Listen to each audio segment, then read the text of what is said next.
Hi again, YouTube cuties. So I promised one of my viewers, Sarah, that I would do a video for her today. So here I am doing my second video of the day. This one's can be much nicer.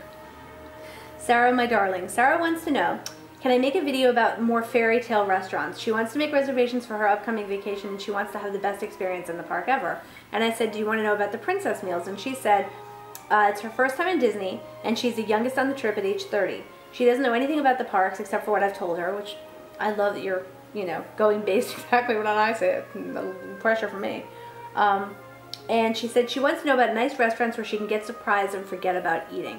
Disney World, you know, I've been thinking about this, and I've been thinking about the restaurants to send you to, and I think they're all kind of magical. I mean, I have a good time in all of them, but if you're looking for really whiz-bang, wow factor restaurants, I can definitely recommend Crystal Palace, because Crystal Palace is just wonderful. It's so beautiful inside, and it's, you know, you just kind of feel like you've sort of transported back to the Victorian era.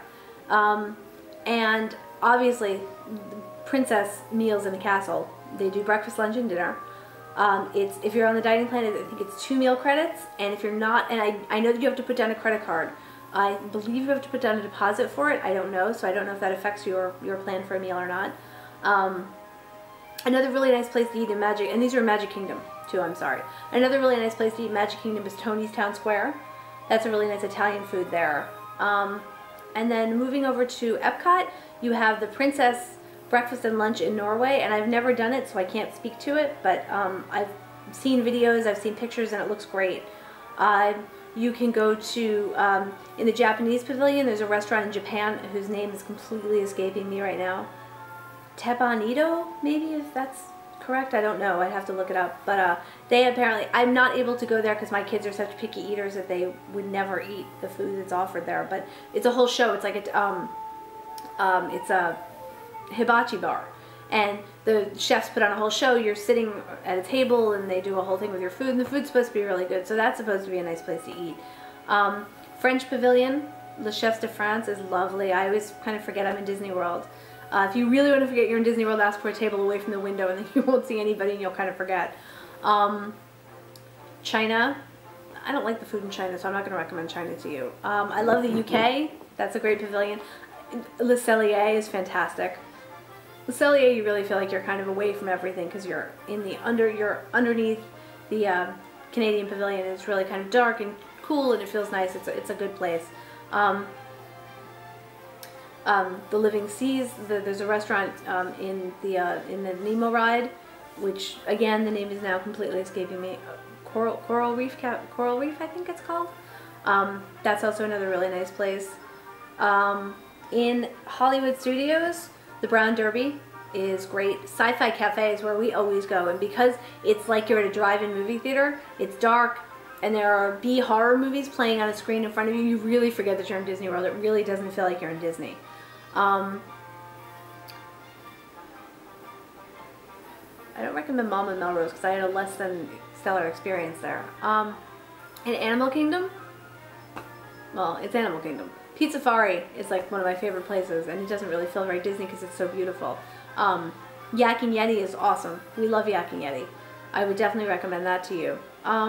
Really, the theming in all the sit-down restaurants is such that you don't really feel like you're in Disney World. It's not, you're not surrounded by Mickey Mouse at all times. You're not surrounded by, none of the restaurants scream Walt Disney.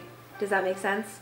None of the restaurants have, like Tony's Town Square in Magic Kingdom has Lady and the Tramp theming because it's based on the restaurant from Lady and the Tramp, but it doesn't have, like, the plates don't have Mickey Mouse on them, and it just doesn't feel like you're in Disney. Like I said, none of the restaurants really feel like you're in Disney World. So I recommend for you to go on allears.net and check out her menus. And if you want to go on the DIS boards, the DIS boards, you can look at pictures of food. If you go on the restaurants board, you look up, I think it's called the food porn thread, and you can go and you can see pictures of the meals, the actual meals. If you want to go really kind of different, some of the resorts have great restaurants, like the Polynesian has Ohana, and they have the Luau, the Spirit of something Luau.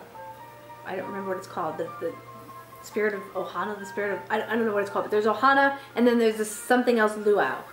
The Luau, I think, takes 2 dining credits and again requires a credit card. Crystal Palace requires a credit card as well. You could do that. That's a really nice kind of, you walk into the Polynesian and you really feel like you're kind of in a tiki room somewhere. It's really kind of neat. Or you can go over to the Grand Floridian, not the Grand Floridian. Well, the Grand Floridian, yes. 1900 Park Fair has character meals. They have Cinderella dining when you get to meet the stepsisters and the wicked stepmother, and that's kind of fun. It's a good buffet too.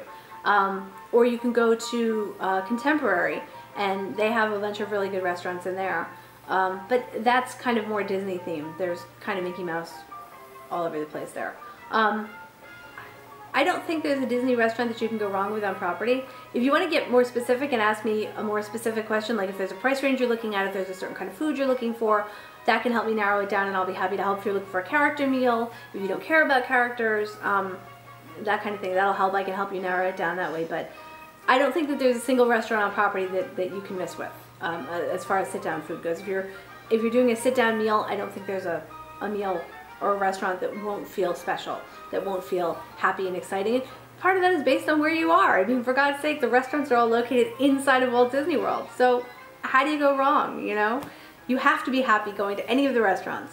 So if you have any further questions, if I can help you get more specific, if you need more help, please, Sarah, don't hesitate to ask. I'm here. I'm happy to help. Dining is one of my things. I love to eat, and I love Disney food. So let me know what else I can do to help. And that's it. Peace out, peeps.